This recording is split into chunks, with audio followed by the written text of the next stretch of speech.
Maslow's hierarchy of needs is often portrayed in the shape of a pyramid, with the largest, most fundamental needs at the bottom, and the need for self-actualization and transcendence at the top. In other words, the idea is that individuals' most basic needs must be met before they become motivated to achieve higher-level needs. Maslow's idea suggests that the most basic level of needs must be met before the individual will strongly desire or focus motivation upon the secondary or higher-level needs. Maslow also coined the term metamotivation to describe the motivation of people who go beyond the scope of the basic needs and strive for constant betterment. The human brain is a complex system and has parallel processes running at the same time, thus many different motivations from various levels of Maslow's hierarchy can occur at the same time. Maslow's hierarchy of need, and it's actually broken down into a pyramid. So it looks just like this, and it was created by a famous psychologist named Maslow. So Maslow said that we have needs that need to be fulfilled in a specific order, and it has to start from the bottom of the pyramid all the way to the top. So our most basic need is our physiological need. So this can include anything from food, water, breathing, sleep. All of these are essential needs to survive, basically. Physiological needs are the base of the hierarchy. These needs are the biological component for human survival, as such without these we can't survive. According to Maslow's hierarchy of needs, physiological needs are factored in internal motivation that we are compelled to satisfy first in order to pursue higher levels of intrinsic satisfaction. This means that if a person is struggling to meet their physiological needs, they are unwilling to seek safety, belonging, esteem, and self-actualization. Physiological needs include air, water, food, sleep, clothes, and shelter. The key thing to remember is that all of these are basic needs. The second level is our need for safety. So safety of resources, safety of employment, safety in our health, property. So all of these are basic needs as well, but they can only be fulfilled when our physiological needs are fulfilled. So we call these two levels the basic levels. Once a person's physiological needs are relatively satisfied, their safety needs take precedence and dominate our behavior. Safety can be considered in physical, mental, and economical aspects, and the absence of which can be felt during times of war, natural disaster, family violence, childhood abuse, economic crisis, and lack of work opportunities. These safety needs manifest themselves in ways such as a preference for job security, grievance procedures for protecting the individual from unilateral authority, savings accounts, insurance policies, disability accommodations. This level is more likely to predominate in children, as they generally have a greater need to feel safe. However, safety is a strong motivator for behavioral change in adults as well. During this step in Maslow's hierarchy of needs, if a person does not feel safe in an environment, they will seek safety before attempting to meet any higher level needs.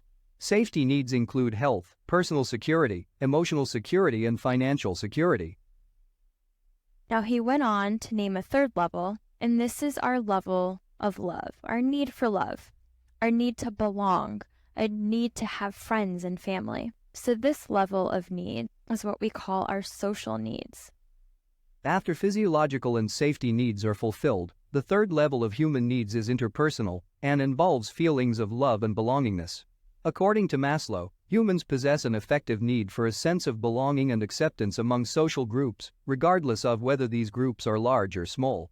For example, some large social groups may include clubs, co-workers, religious groups, professional organizations, sports teams, gangs, and online communities. Some examples of small social connections include family members, intimate partners, mentors, colleagues, and confidants.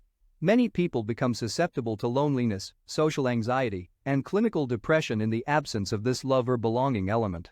Deficiencies due to neglect, shunning, and ostracism can adversely affect the individual's ability to form and maintain emotionally significant relationships in general. Social belonging needs include family, friendship, and intimacy.